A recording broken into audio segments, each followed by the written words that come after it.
So have a nice day everyone. This is your friend, kapatid sa Himpapoyd YouTube, si Felix More TV. Sa pagkakataong ito mga kabayan, mayroon akong ibahagi sa inyo na isang mga lumang audio recording, tape recording ni Brother Eli na aking naisave mula po noong dekada 80 hanggang sa kasalukuyan.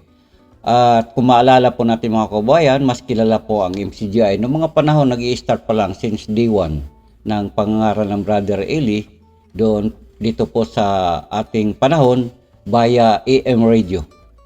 At dito po nag-umpisa mga kababayan, mga kapatid, ang segment ng ang dating daan, yung itanong mo kay Soriano. Mga kababayan, sa video na ito, maririnig natin ang boses nila ni Brother Josel at saka si Brother Eli. Siyempre, sa mga panahon na yon, hindi pa nag-rebelde ang Willie Santiago, siya po ang tagabasa noon. Dito po sa video ng ating marinig or audio, ay pinag-uusapan po dito ang bautismo. Ano nga ba ang bautismo? Sa pangalan ng Ama, Anak at ng Espiritu Santo. So, kung ano pa man mga kaibigan, mas maiging natin po maalala ang Brother Eli sa pamamagitan ng mga ganitong pangangaral. Narito na po. Officiated by a minister of Christ or even Christ himself? Meron ba na ikinasal si Kristo at meron bang nangyari na ang pagkakasal ng mga alagad ni Kristo? Is there any instance na nagkaroon sila ng kasal? Pagka ba wala tayong mababasa gano'n, hindi na tayo maniniwala. Ganun ba kapatid ang pag-attitude natin sa Biblia? Yan ang tinatanong ko. Equally, I should say, wala ka rin namang mababasa that when they baptize, sinabi niya, I am baptizing you in the name of Christ. Is there any instance like that? Wala rin. Wala rin. Equally so, wala. Kaya, your line of questioning doesn't fit the due course of truth in the Bible. Diba? Alam ko, natutunan mo lang yan sa mga oneness pastor eh. Hindi naman iyo yan. Kasi, marami nang naloko yung mga pastor ng oneness eh. Because they are just proving one thing which is wrong. That Jesus Christ is the Father, is the Son, and is the Holy Spirit. Yun ang gusto nilang patunayan, which is very much unbiblical. Kasi there are instances in the Bible wherein it was proven that there are really three distinct persons of the Father, of the Son, and of the Holy Spirit. When Jesus Christ was baptized in the River Jordan, Jesus Christ, the Son of God, is in the River Jordan with John the Baptist. Then, after that baptism, the Spirit of the Lord, which is the Holy Spirit, descended from heaven in the form of a dove. And here comes another thing. The voice from heaven, supposedly of the Father, saying, this is my beloved Son, emanating from the heavens. Meaning, there is a distinct person in the heaven, there is another distinct person of the Holy Spirit as descending or going to Christ, and here is Jesus Christ in front of John the Baptist in River Jordan, thereby proving at one instance that there really are three distinct persons called the Father, the Son, and the Holy Spirit. Whereas the born again movement and some of the oneness pastors just want to prove one thing, that Jesus Christ is the Holy Spirit, Jesus Christ is the Father, and Jesus Christ is the Son, which is an erroneous teaching. It is not biblically based. Yan ang masasabi natin. Panluloko yan, kapatid. Okay. How can you, what can you say about this verse written in Isaiah chapter 9 verse 6? Yes. Oh, 9 verse 6? Yes. It is very clear, it is crystal clear that there is a distinct person of the Father and the Son. Unto us a son is born, as a child is born. Unto us a son is given. If the Son is given, supposedly there must be a giver. Ano? And the giver is the Holy, is God the Almighty.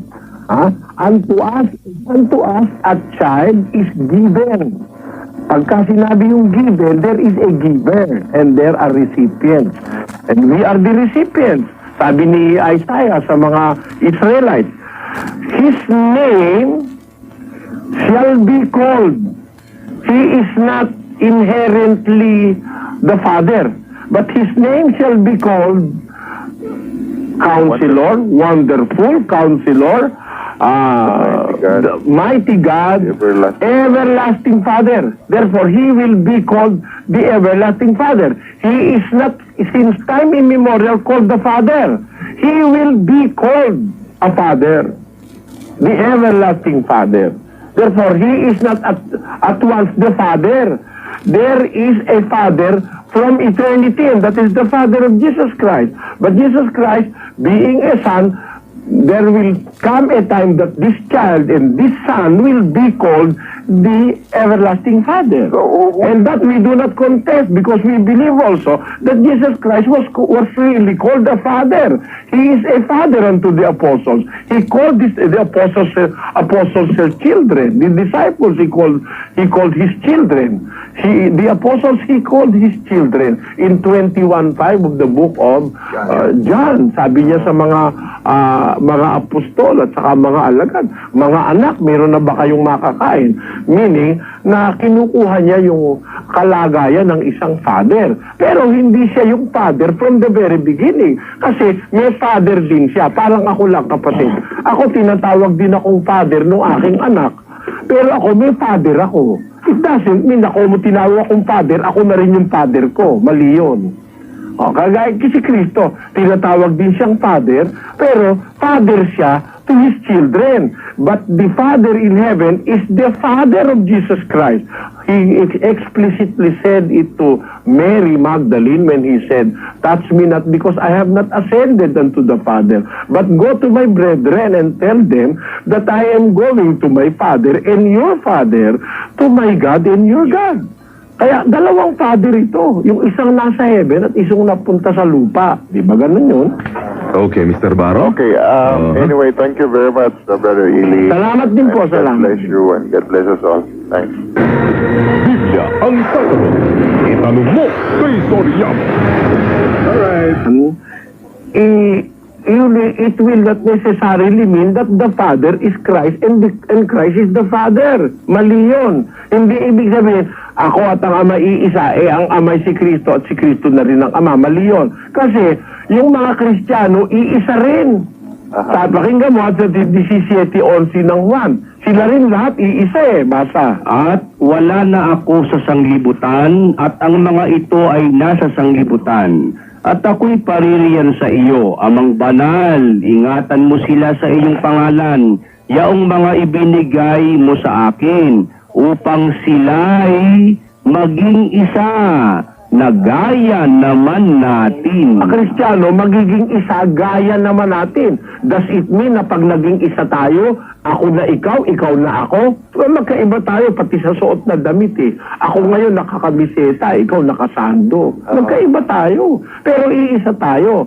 Sabi ni Kristo, pag tayo sumampalatayan lahat, magiging isa tayo. Ang katunayan, sa 3 ng Galacia, ganito ang naging resulta sa mga unang Kristiyano. 3:27 patuloy, sapagkat ang lahat na sa inyo ay binautismuhan kay Kristo ay ibinihi si Kristo. O ano na ngayon ang kalagayan nila? Walang magiging Hudyo o Griego man, walang magiging alipin o malaya man, walang magiging lalaki o babae man, sapagkat kayong lahat ay iisa kay Kristo Jesus. Kayong lahat iisa kay Kristo. Walang lalaki, walang babae, walang alipin, walang laya. Kayong lahat iisa kay Kristo. Ang ibig sabihin no, iisa kay Kristo,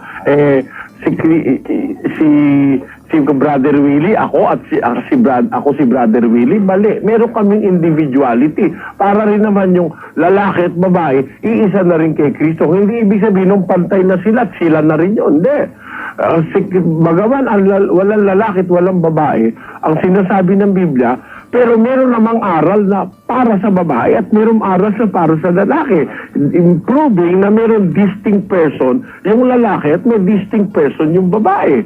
Gayon din naman, iisa kay Kristo ang mga Kristiyano, may distinct person si Brother Willie, si Brother Joseph, meron siyang pagkataon sa rin, ako meron din, pero iisa kami kay Kristo. Gaya na naman sinabi ni Kristo, ako at ang Ama ay iisa. May kalagayang sarili si Kristo at may kalagayang sarili yung Ama. Hindi ibig sabihin, si Kristo rin ang Ama. Wala sa Biblia yun. Brother Eli, may pangalawa akong tanong, no? Ang ama mo ba ay nasasakop ng batas at o ng Ebanghelyo Nasasakop ng kanyang batas? walang batas na sumasakop sa Ama. He is above the law. Ganun. Siguro, Brother Eli, no?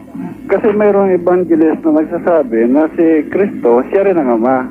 Sira ulo nung mga Ayun, ganon. yung nakasulat din naman, naririnig ko madalas sa inyo, na inander niya yung si Kristo, na siya rin ama, inander niya sa kanyang ministry.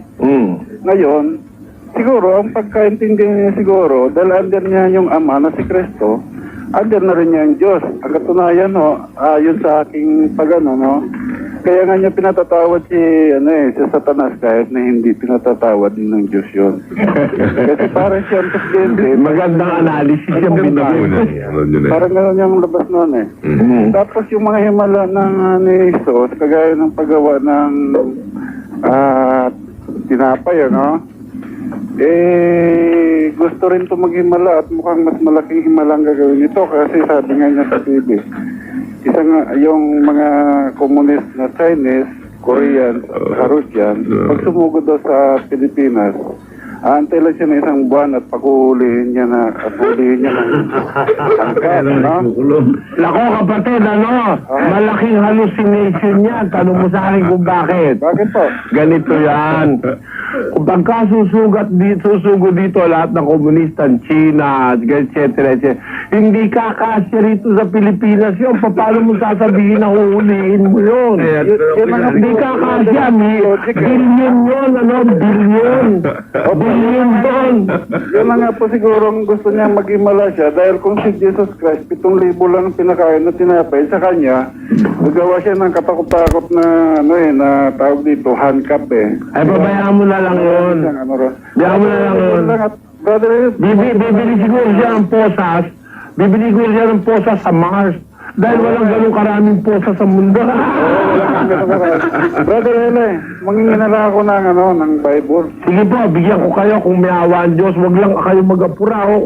First come, first serve tayo. Bigyan nyo lang po yung address nyo dyan. Opo. Salamat, kapatid. Sige, thank you po. Bigla ang sasagot. Itanong mo kay Soriano. So yan po mga kaibigan ang kabuuan sa ating audio clip na nanggaling po sa isang programa no way back 1980s, 1990s, dekada 80 at 90 po mga kababayan. Yun po ay aking na-record via cassette tape. Kaya wala tayong maipakita ditong litrato or video na talagang nagsasalita si Brother Eli dahil via DCME AM radio pa po yan mga kababayan. So kung ano naman yung narinig na mga conversation dyan sa ating audio clip, yan po ay doon sa istasyon ng DCRH na mayroong nagtanong mula doon sa labas ng himpilan dahil nasa radyo pa lang po ang dating daan noong mga panahon na yon. Doon na rin po nag-umpisa yung isang segment ng ang dating daan na itanong mo kay Soriano. Mga kababayan, siguro narinig naman ninyo kung ano mga pinag-uusapan. Yun po ay tungkol sa baptism. Yung mga ako at ang ama ay isa. So yun po mga kababayan. Sana po mga kapatid, maalala natin ang Brother Eli sa pamagitan ng mga ganitong klaseng pangangaral na bagamat siya'y wala na sa atin, ay magiging may kapaki-pakinabang pa rin ang kanyang mga pangangaral sa pamagitan ng bagay na ito. Sa sunod na mga pag-upload mga kababayan, abangan lang ninyo. Mayroon pa po akong maraming i-share sa inyo ng ganito pa ring pamamaraan via audio tape. Marami pa kasi ako dito na-save na mga pangangaral ng Brother Eli. Way back ang dating daan era pa po mga kapatid. Magandang araw, maraming salamat. Ang inyong lingkod si Felix More TV is now signing off. Sana po sa sunod nating mga upload ay magiging notified po kayo. So wag na niyong kalimutan, pakiclick lang po yung ating bell icon sa baba para lagi tayong notified sa susunod nating mga gawing upload na video. Maraming salamat, magandang araw at bye-bye na po.